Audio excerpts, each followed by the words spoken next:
The emergency beacon crackled through the void of space, its desperate signal reaching the ears of Captain Sarah Chen aboard the human vessel Retribution. The transmission was weak, fragmented by distance and interference, but the universal distress code was unmistakable. What made her blood run cold was not the plea for help itself, but the species identifier that followed. Zephyri and Chen had studied their history in the academy. The Zephyrians were once a proud warrior race, their crystalline ships cutting through space like living diamonds. They had ruled a dozen star systems with iron fists, enslaving weaker species and strip-mining entire worlds for their precious minerals. Their empire had stretched across the Perseus Arm for over 3 centuries, built on the backs of countless civilizations they had crushed beneath their boots. But that was before humanity had entered the galactic stage. The bridge fell silent as the translation algorithms processed the alien words. First Officer Rodriguez leaned forward in his chair, his weathered face creased with concentration. "Captain, you need to hear this." Chen nodded, and the ship's AI began to play the translated message. The voice that emerged was broken, filled with a terror that transcended species barriers. "This is Fleet Commander Vexhai of the Zephyrian Third Fleet. Our position is Grid 77 Alpha Kepler Sector. We are under attack by the Devourers. Our shields are failing. Our weapons are useless against them. Please, anyone who receives this message, we beg for your assistance. We have women and children aboard our refugee ships. The Devourers are consuming everything. They leave nothing but empty space behind." The transmission crackled with static before continuing. "We know we have no right to ask for mercy. We know what we have done to other species, but our people are dying. Our children are crying for help that may never come. If there is any compassion left in this galaxy, please respond.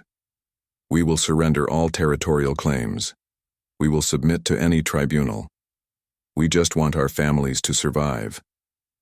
Chen stared at the tactical display, watching the distant blip that represented the Zephyrian distress signal. The irony was not lost on her. 3 years ago, Zephyrian forces had attacked the human colony on New Bethlehem, reducing it to ash and glass. 50,000 civilians had died in that assault, including her younger brother Marcus and his family. The Zephyrians had shown no mercy then, broadcasting footage of human children fleeing in terror as their plasma cannons turned homes into craters. "Captain," Rodriguez said quietly, "the Devourers haven't been seen in this sector for 50 years. If they're back..." Chen knew what he was thinking. The Devourers were a plague upon the galaxy, a swarm of biomechanical horrors that consumed entire civilizations. They didn't negotiate, didn't communicate, didn't show mercy. They simply ate everything. In their path, growing stronger with each world they devoured. 50 years ago, it had taken the combined fleets of 6 species to drive them back into the dark spaces between galaxies. "Sir," called Lieutenant Torres from the communication station. "We're receiving similar distress calls from across the sector. The Altarians, the Vega Collective, even some independent mining stations, they're all reporting Devourer attacks." The bridge crew turned to look at Chen. She could see the questions in their eyes, the uncertainty. Humanity had joined the galactic community only 30 years ago, and their reputation was still being written. Some species saw them as upstart newcomers who had grown too powerful too quickly. Others viewed them with suspicion, remembering how quickly humans had gone from primitive planet-bound creatures to a force that could challenge established powers. But Chen remembered her brother's last message, sent just hours before the Zephyrian attack. Marcus had been teaching his daughter Emma to play chess, their laughter echoing through the comm channel. "She's getting too good, Sarah," he had said with pride. "Give her a few more years and she'll be beating admirals at their own game." Emma would have been 8 years old now if she had lived. "Tactical," Chen called. "What's our status?" Commander Park's voice was crisp and professional. "All weapon systems online, Captain. Shields at full strength. We have a full complement of fighters in the bay, and the new plasma torpedoes from the Mars shipyards are loaded and ready." Chen closed her eyes for a moment, thinking of Emma's laughter, of Marcus's pride, of the 50,000 souls who had died because the Zephyrians believed might made right. When she opened them again, her decision was made. "Helm, Plot a course for the Kepler sector. Maximum burn. Rodriguez turned in his chair, surprise evident on his face. Captain, are you sure about this? After what they did to New Bethlehem? Chen's voice was steady, but there was something hard in her eyes that made the bridge crew straighten in their seats. Mr. Rodriguez, send a message to Fleet Command. Tell them the Retribution is responding to a humanitarian crisis in the Kepler sector, and patch me through to the Zephyrian fleet. The communications officer's fingers flew over her controls. Channel open, Captain. Chen took a deep breath, thinking of all the lessons her father had taught her about duty, about honor, about what it meant to be human. Fleet Commander Vex-High, this is Captain Sarah Chen of the Terran vessel Retribution. We have received your distress call. We are en route to your position. There was a long pause before the Zephyrian commander's voice came through, filled with disbelief. Captain Chen, you are human? Yes, Commander. And we remember New Bethlehem. We remember what your people did to our civilians, to our children. Chen's voice grew harder. But we also remember who we are. Humans don't abandon those in need, even our enemies, especially when there are children involved. The silence that followed was deafening. When Vex-High spoke again, his voice was thick with emotion. Captain, I was present at New Bethlehem. I gave the order to fire on your colony. I have carried that shame for 3 years. I do not deserve your mercy. Chen stared at the stars streaming past the viewscreen as the Retribution jumped to warp. Maybe not, Commander, but your children do, and that's enough for us. As the ship raced through the cosmos toward what might be the last stand of the Zephyrian Empire, Chen couldn't shake the feeling that this moment would define not just her crew, but humanity's place in the galaxy. They were heading into battle not for conquest or revenge, but for something far more dangerous and powerful. They were fighting for the idea that mercy could be stronger than hatred, that protecting the innocent mattered more than settling old scores. And if they failed, if the Devourers consumed the Zephyrian fleet while humanity watched, then perhaps they would prove themselves no better than the monsters they fought against. The Retribution dropped out of warp at the edge of the Kepler sector, and the sight that greeted Captain Chen and her crew was one of utter devastation. Where once stood the proud Zephyrian Third Fleet, now only scattered fragments remained. Crystalline hull pieces drifted through space like shattered dreams, their surfaces still glowing with residual energy from whatever weapons had torn them apart. Sweet Mother of God, whispered Lieutenant Torres from her position at sensors. Captain, I'm reading massive energy signatures throughout the sector. Whatever did this, it's still here. Chen gripped the arms of her command chair as the tactical display painted a grim picture. The Zephyrian fleet had been impressive once. 12 heavy cruisers, 40 escort vessels, and nearly 100 civilian transports carrying refugees from their failing empire. Now she counted maybe 30 ships still intact, and most of those were streaming atmosphere and debris. Commander Park, what are we looking at? Chen demanded. Park's voice was tight with controlled fear. Long-range sensors are picking up contact signatures unlike anything in our databases. They're organic, Captain. Biomechanical. Roughly the size of destroyers, but their energy readings are off the charts. I count at least 50 of them surrounding the surviving Zephyrian vessels. Through the view screen, Chen could see them now, writhing masses of dark metal and pulsing flesh that seemed to shift and flow like living nightmares. The Devourers had evolved since their last recorded encounter with galactic civilization. These weren't the crude swarm ships that had terrorized the Rim worlds 50 years ago. These were something far worse. Incoming transmission from the Zephyrian flagship, announced Torres. On screen, the face that appeared was almost unrecognizable as Zephyrian. Fleet Commander Vex-High's crystalline features were cracked and bleeding, his usual military composure shattered. Behind him, Chen could see the chaos of a dying ship, sparks flying from damaged consoles, crew members rushing to contain hull breaches. Captain Chen, Vex-High said, his voice hoarse with exhaustion. You actually came. I did not think any species would answer our call. Chen studied the alien commander who had once been responsible for her brother's death. Strange how different he looked now, stripped of his arrogance and power. He looked like what he truly was, a frightened leader trying to save his people. What's your status, Commander? She asked, pushing aside thoughts of personal vengeance. We have perhaps 2 hours before our shields fail completely. The Devourers are not attacking with their full force. They appear to be feeding, taking our ships one by one, absorbing them into their collective. My tactical officers believe they are studying us, learning our weaknesses before the final assault. Rodriguez leaned forward. How many civilian ships do you have? 73 transports carrying approximately 2 million refugees.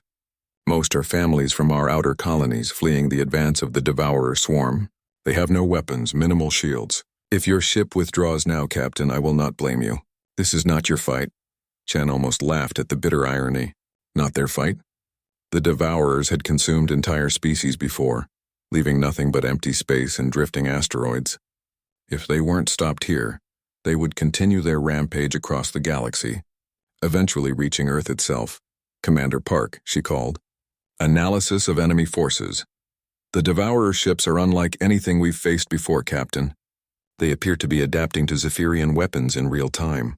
Each attack makes them stronger, more resistant. Traditional tactics won't work against them. Chen stood and walked to the tactical display, studying the swirling mass of enemy contacts.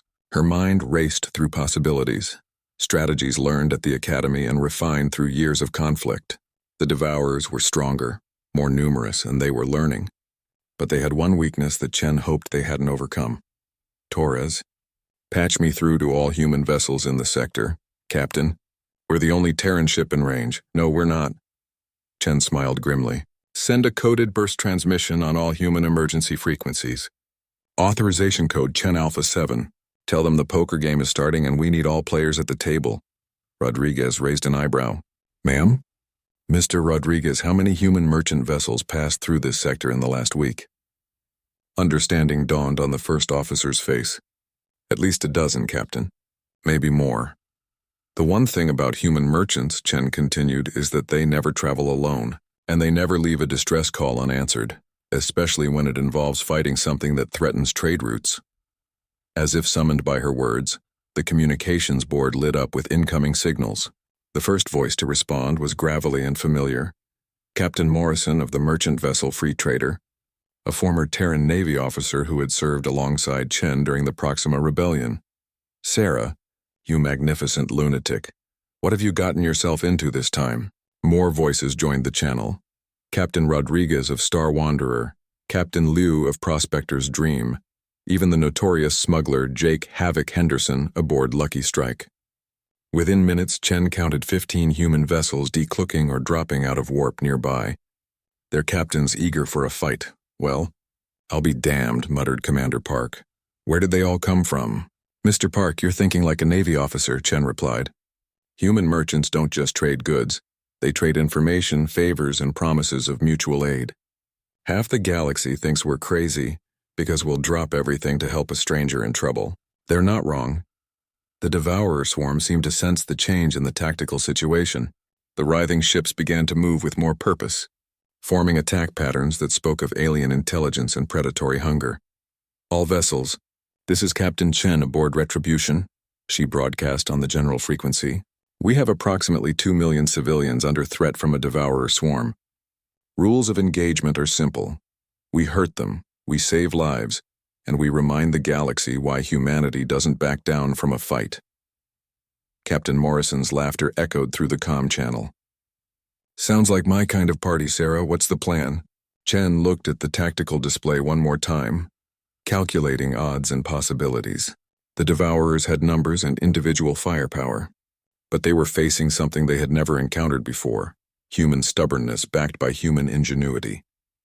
The plan, she said, is to teach these monsters that when they threaten children, humanity doesn't just answer with mercy. We answer with fire. All ships prepare for combat. And remember, today we're not fighting as merchants or Navy officers or smugglers. Today we fight as humans. And humans protect the innocent.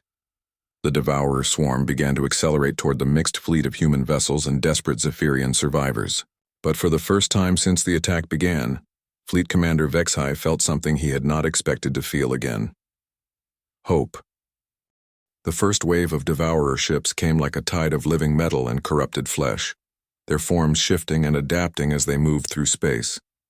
Captain Chen watched them approach on the main screen, her hand steady on the command controls despite the churning in her stomach.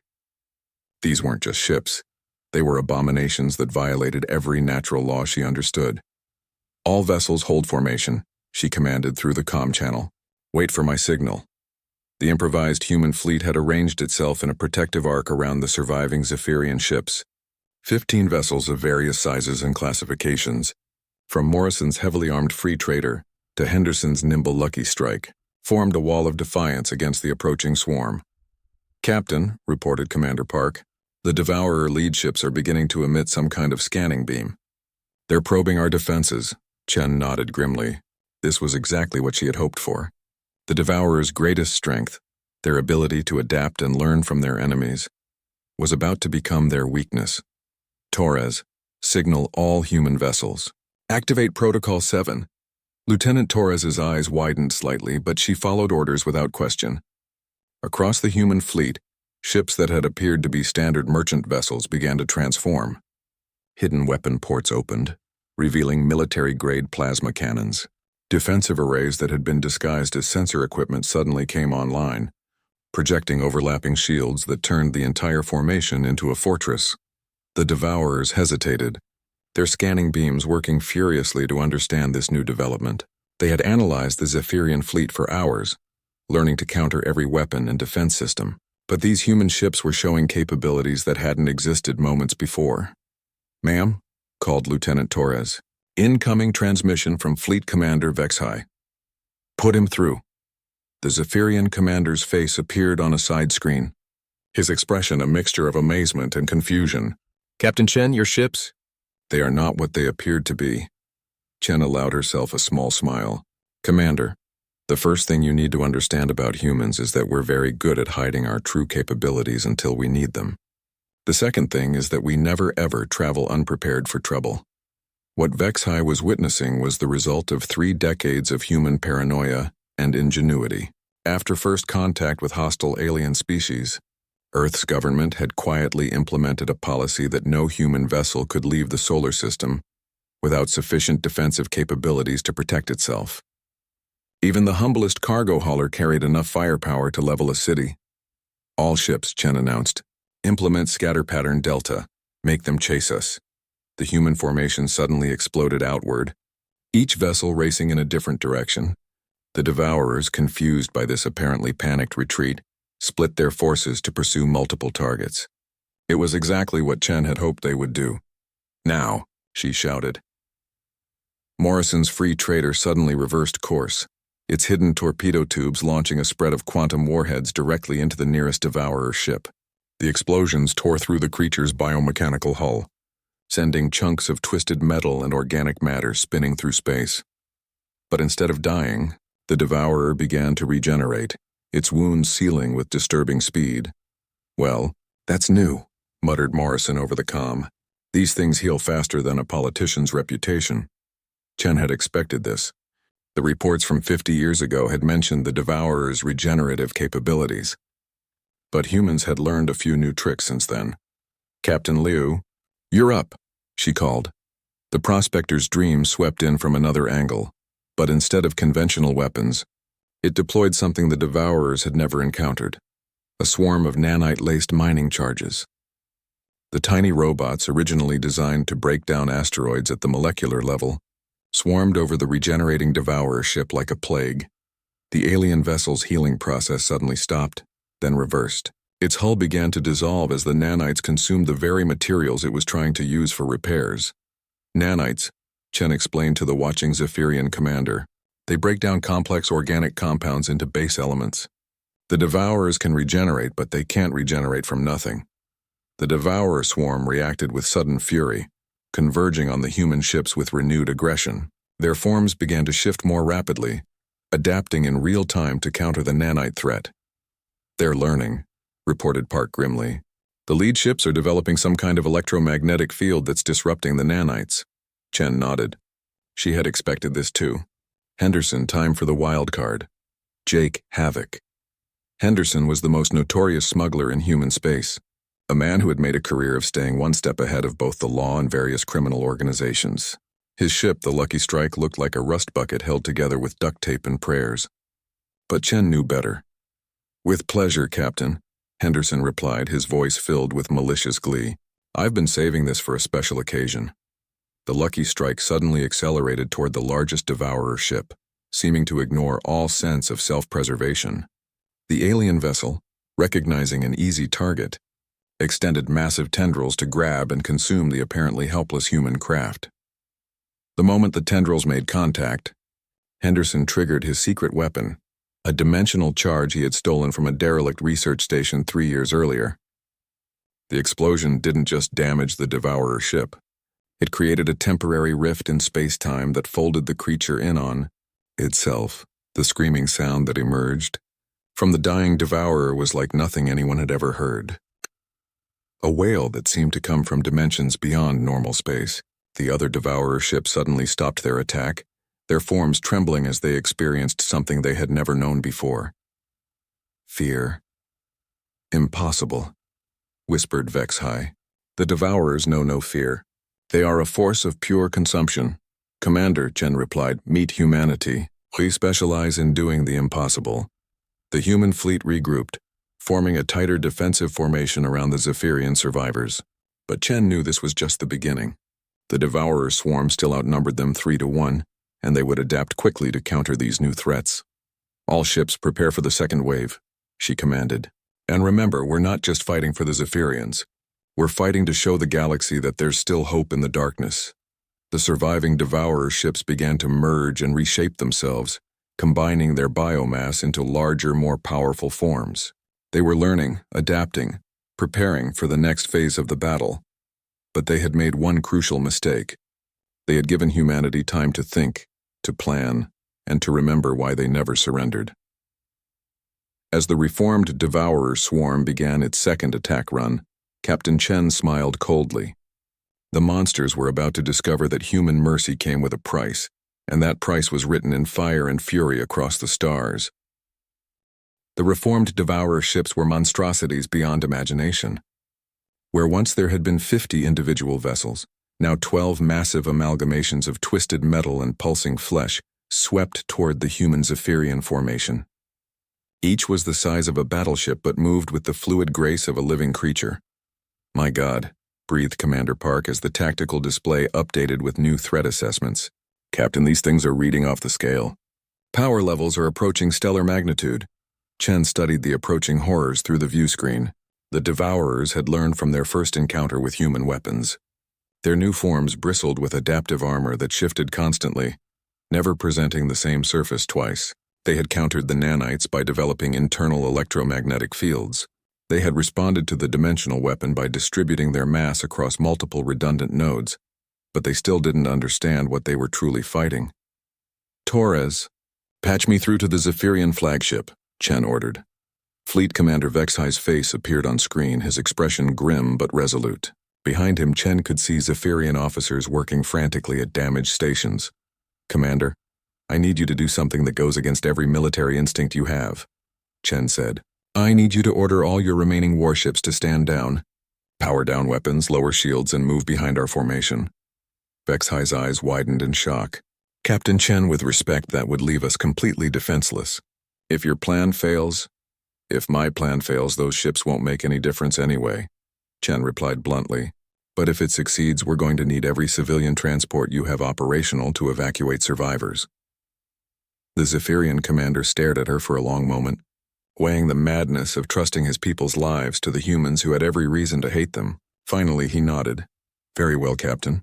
I am placing the lives of 2 million civilians in your hands. May whatever gods you worship guide you. Chen cut the transmission and turned to her own crew.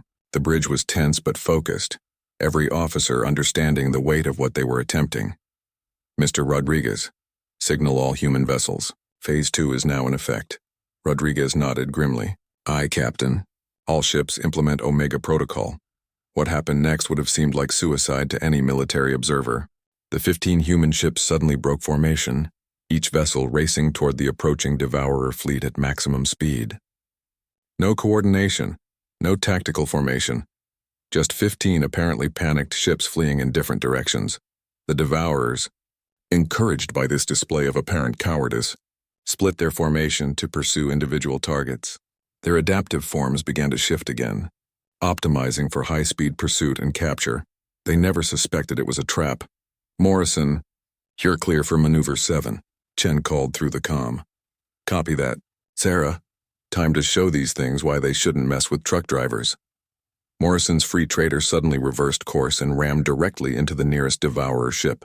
But instead of the expected collision, the merchant vessel passed straight through the alien craft's hull like it was made of mist.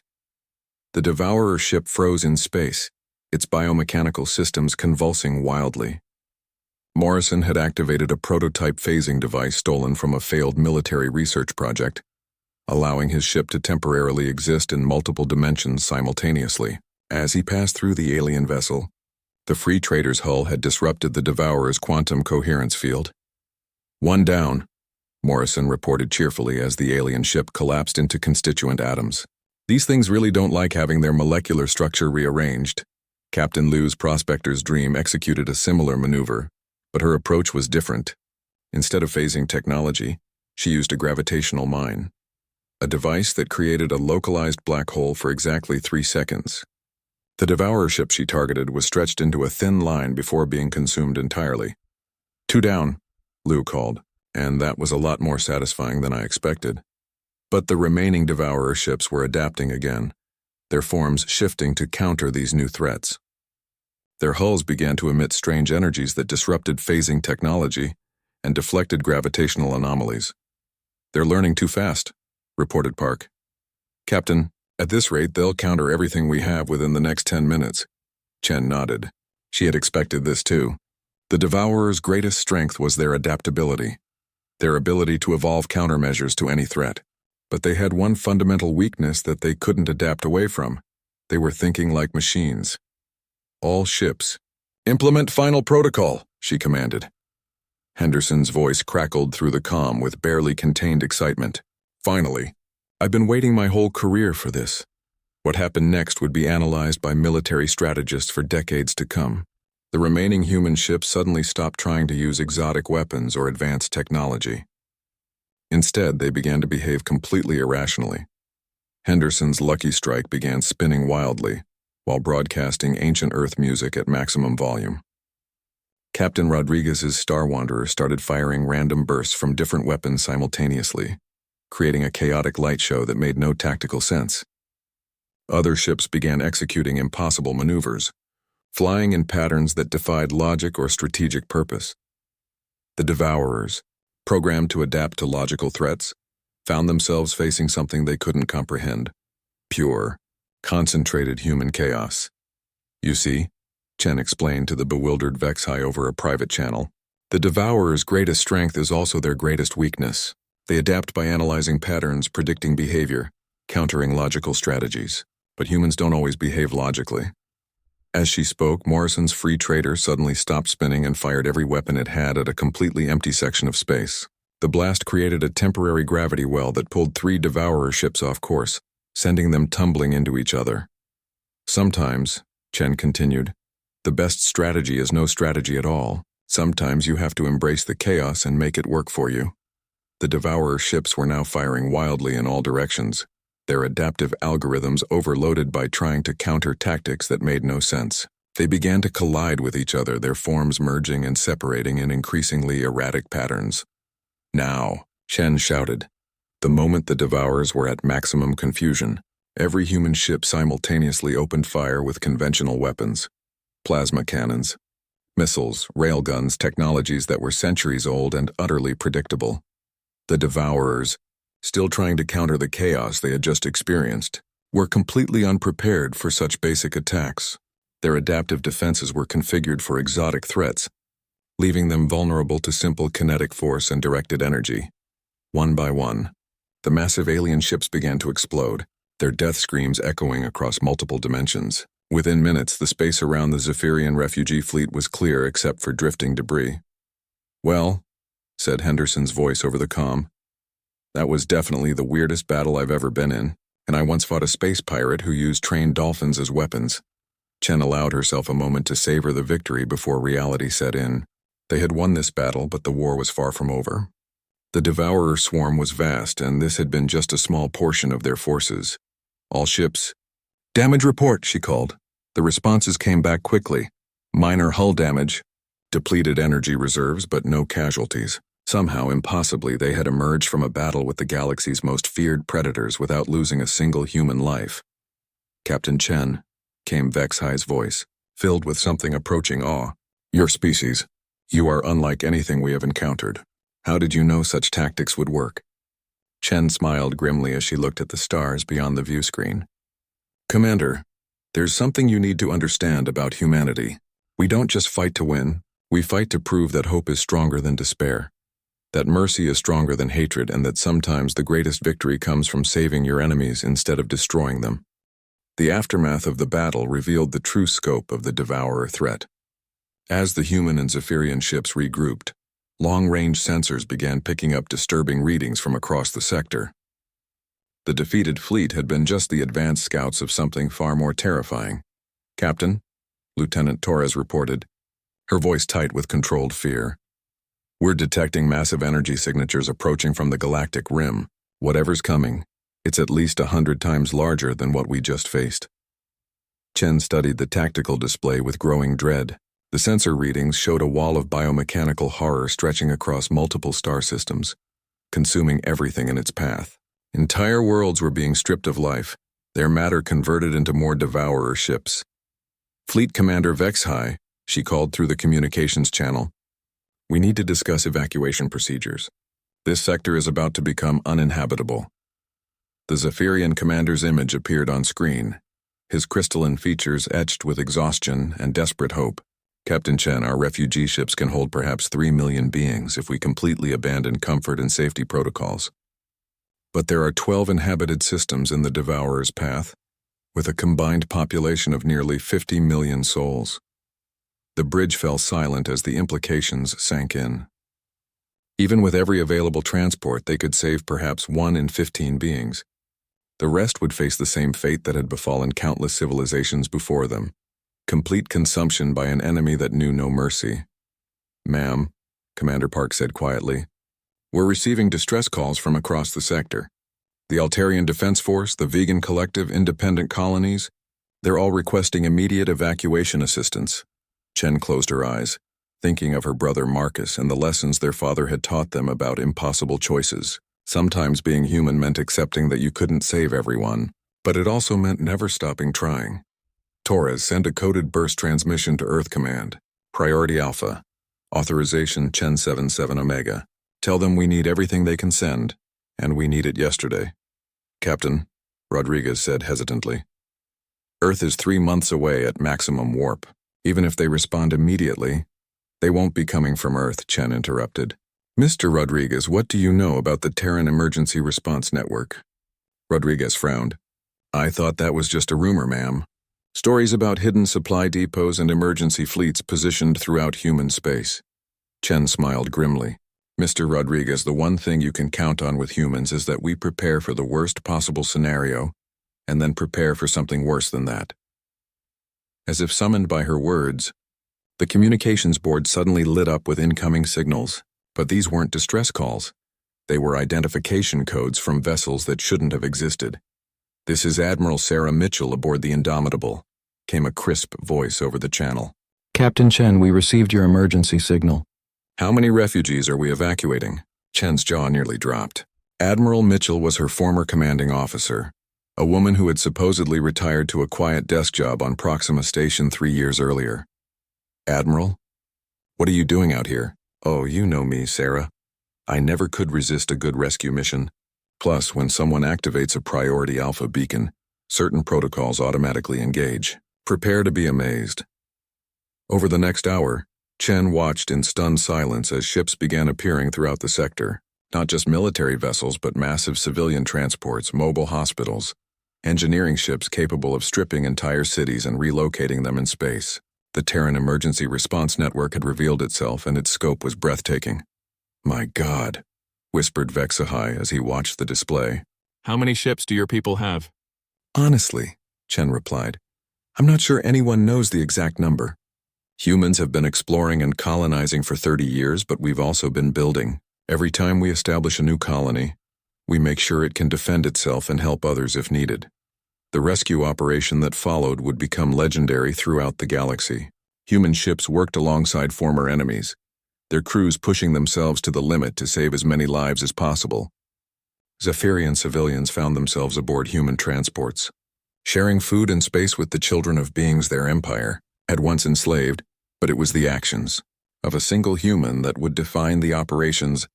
Legacy engineer third-class Maria Santos was aboard the civilian transport Hope's Dawn when they received a distress call from the mining colony on Kepler-7. The colony's evacuation ships had been destroyed by a Devourer advance force, leaving 12,000 beings trapped on the planet's surface with less than 6 hours before the main swarm arrived. "We can't fit them all," reported the transport's captain. "Our maximum capacity is 8,000, and that's pushing safety margins to the breaking point."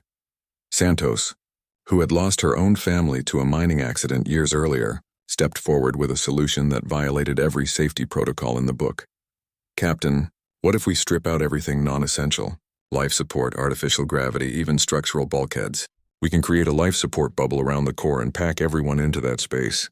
"Santos, that's insane. If anything goes wrong, we'll lose everyone." "Sir, if we don't try, 4,000 people die for certain. If we do try, maybe they all live. Sometimes being human means taking the risk that everyone else is too smart to take." The captain stared at the young engineer for a long moment, then slowly nodded. "Do it." For the next 4 hours, Santos and her team performed miracles of engineering, literally rebuilding the ship around its core life support systems. When they finally lifted off from Kepler-7, the Hope's Dawn carried nearly 15,000 refugees in a space designed for 8,000. The ship should have torn itself apart under the stress, instead held together by human determination and Santos's engineering genius. It limped to safety just as the Devourer swarm consumed the planet behind them. But the rescue operation was revealing something troubling about the Devourer advance. They weren't just consuming randomly, they were learning, adapting their strategy based on human tactics. "Admiral," Chen called from the Retribution's bridge. "We have a problem. The Devourer swarm is changing course. They're not following the predicted path anymore." Admiral Mitchell's face appeared on screen, her expression grim. "I see it too, Sarah. They're adapting to our rescue patterns, trying to trap our evacuation fleets. We've saved nearly 40 million beings in the last 12 hours, but they're learning how to counter us." The Devourer swarm had indeed evolved. Instead of simply consuming everything in their path, they were now using sophisticated herding tactics, driving refugee fleets into kill zones where they could be trapped and absorbed. "Admiral, I have an idea," Chen said slowly, "but it's going to require every human ship in the sector, and we're going to have to trust the Zephyrians to do something they've never done before." Mitchell raised an eyebrow. "I'm listening. We're going to teach the Devourers what happens when they threaten something humanity cares about. But first, we're going to save everyone we possibly can, even if it kills us." The plan that Chen outlined was audacious beyond belief. Instead of continuing the evacuation, they would use the refugee fleets as bait to lure the Devourer swarm into a trap. But it would require perfect coordination between species that had been enemies for decades, and it would put millions of innocent lives at risk. "Commander Vexhai," Chen called to the Zephyrian flagship, "I'm going to ask you to trust us one more time. We're going to save your people. But we're going to need you to do exactly what we tell you, when we tell you." Without question, the Zephyrian commander studied her face through the view screen, seeing something there that reminded him of his own military training. "Captain Chen, 3 days ago I would have laughed at the suggestion that my people should trust humans. Today I place our entire civilization in your hands," Chen nodded solemnly. "Then God help us all, because we're about to attempt something that's either going to save the galaxy or destroy it. And knowing humanity, it might be both." The plan that Captain Chen had devised was madness by any conventional military standard. It required the combined human and Zephyrian fleets to deliberately position themselves in the path of the approaching Devourer swarm, using nearly 50 million refugees as apparent bait for a trap that might not work. "All ships, this is Admiral Mitchell," came the voice over the fleet-wide channel. "What we're about to attempt has never been tried before. We're going to use the Devourer's own adaptability against them, but I want everyone to understand. If this fails, we're not just failing these refugees. We're condemning every inhabited world in this spiral arm to the same fate." Chen stood on the bridge of the Retribution, watching as hundreds of ships moved into formation around the massive convoy of refugee transports. Human vessels mixed with Zephyrian warships in a display of cooperation that would have been impossible just days earlier. "Captain," reported Commander Park, "the Devourer swarm is responding to our position. They're changing course to intercept. Estimated contact in 6 hours." "Good," Chen replied grimly. "Torres, signal all refugee ships. Begin the transformation." What happened next would be remembered as one of the greatest acts of collective courage in galactic history. The massive civilian transports packed beyond capacity with refugees from a dozen different species began to change. Hidden compartments opened to reveal manufacturing facilities. Cargo bays transformed into weapons production centers. Refugee ships that had appeared helpless suddenly bristled with defensive systems. "You see," Chen explained to the watching Zephyrian commander, "humans learned a long time ago that the best way to protect civilians is to make sure they can protect themselves. Every refugee we've evacuated has been learning to use human manufacturing technology. They've been building the weapons we're going to need." Commander Vexhai stared in amazement as he watched Altarian children, no older than his own offspring, operating plasma cannon assembly lines alongside their parents. Vegan adults, traditionally a peaceful species, worked beside human engineers to construct defensive barriers from salvaged ship components. "Your people," he said slowly. "They share their military technology with refugees." "Commander, there's something about humans you need to understand," Chen replied. "We believe that freedom belongs to everyone, and that sometimes the only way to preserve freedom is to give people the tools to fight for it themselves." The approaching Devourer swarm had grown to titanic proportions. Long-range sensors showed a wall of biomechanical horror stretching across light years, consuming entire star systems and converting their mass into more ships. At its heart was something that defied understanding, a central intelligence that coordinated the actions of billions of individual vessels. "All ships, prepare for contact," Admiral Mitchell announced. "Remember, the key is to make them think they're winning right up until the moment they realize they've lost." The human strategy was based on a simple observation about Devourer behavior. The swarm adapted by analyzing successful tactics and incorporating them into their collective consciousness. But they could only adapt to tactics they actually encountered.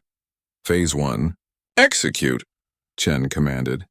The combined fleet suddenly broke apart, scattering in apparent panic as the Devourer vanguard approached. Refugee ships fled in all directions, broadcasting desperate pleas for help. Military vessels seemed to abandon their charges, racing away at maximum speed. The Devourers, encouraged by this display of cowardice, accelerated their pursuit. Their advanced ships began to split apart, surrounding individual refugee transports for easy consumption. But as the first Devourer ship moved to engulf a Altarian transport, something unexpected happened.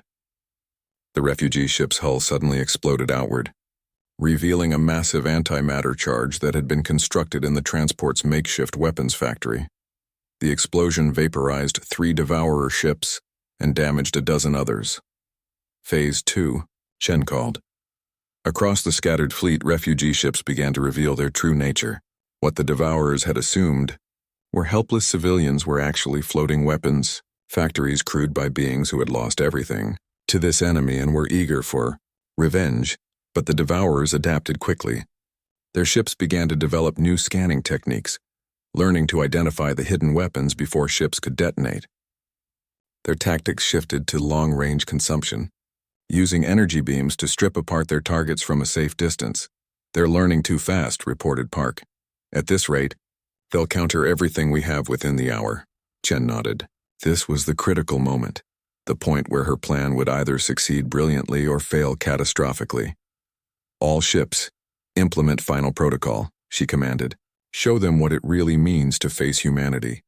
What happened next would be analyzed by xenobiologists and military strategists for centuries to come. The scattered human and refugee fleets suddenly stopped running and began to converge on the Devourer swarm. But they weren't attacking as individual ships. They were attacking as a single organism. Every refugee ship, every civilian transport, every military vessel began to move in perfect coordination. Manufacturing facilities that had been producing weapons suddenly shifted to creating components for a massive construction project. Ships began to link together, sharing power and resources through connections that formed faster than should have been possible. Impossible, breathed one of the Devourer ship intelligences, its first spoken word in millennia. They cannot adapt so quickly. Only we possess such capabilities. But the Devourers were watching something they had never encountered before, not individual adaptation, but collective human determination backed by the cooperative efforts of a dozen different species. Every being in the fleet, from human children to Zephyrian engineers to Altarian philosophers, was working together with a coordination that transcended traditional biological limits. Within hours, the scattered fleet had become something unprecedented, a mobile battle station constructed from hundreds of individual ships and crewed by beings who had been strangers days before. Its weapons were built from the combined technologies of every species present. Its defenses incorporated lessons learned from every Devourer encounter in recorded history. "This is Admiral Mitchell to the Devourer swarm," came the transmission on all frequencies. "You have consumed worlds, enslaved species, and brought terror to the galaxy for millennia. But today you face something you've never encountered before. You face the united determination of free beings who refuse to bow to tyranny. The massive human construction opened fire with weapons that defied classification. Quantum disruptors built by vegan physicists, plasma cannons enhanced with Zephyrian crystal technology, kinetic bombardment systems designed by human engineers working with Altarian mathematicians. Each weapon was more effective than anything any single species could have created alone. But more than the weapons themselves, it was the way they were used that devastated the Devourer swarm. The station fought not like a machine seeking victory, but like a living organism protecting its young. Every shot was calculated not just for maximum damage, but for maximum protection of the non-combatants sheltered within the station's core. The Devourers found themselves facing an enemy they couldn't understand. They had fought countless species across the galaxy, but they had always faced beings fighting for survival. This was different. These beings were fighting for each other. One by one, the massive Devourer ships began to fall. Their adaptive capabilities, so effective against individual opponents, couldn't counter the chaotic creativity of a dozen different species working together. Every time they developed a defense against one type of attack, 3 more species would contribute modifications that rendered the defense useless. "Final transmission to the Devourer Collective," Chen announced from her position on the battle station's bridge. "Today you learned that there are some things in this galaxy that can't be consumed, can't be adapted to, and can't be defeated. You learned that mercy isn't weakness. It's the foundation of strength that you'll never understand." The last of the Devourer ships collapsed into constituent atoms, their death scream echoing across dimensions before fading into silence. For the first time in millennia, the galaxy was free of their threat. But the true victory wasn't the destruction of the swarm. It was what happened next. "All ships," Admiral Mitchell announced, "begin disassembly procedures. It's time to take our new friends home." The massive battle station began to separate back into individual vessels. But the beings aboard those ships were no longer the same as they had been days before. Zephyrian engineers worked alongside human technicians. Altarian philosophers shared meals with vegan scientists. Former enemies had become family, united by the shared experience of fighting for something greater than themselves. Commander Vexhai found Captain Chen on the observation deck of the slowly separating station, watching as refugee ships prepared to return to their homeworlds. "Captain," he said quietly, "my people have much to answer for. The crimes we committed against other species, the suffering we caused.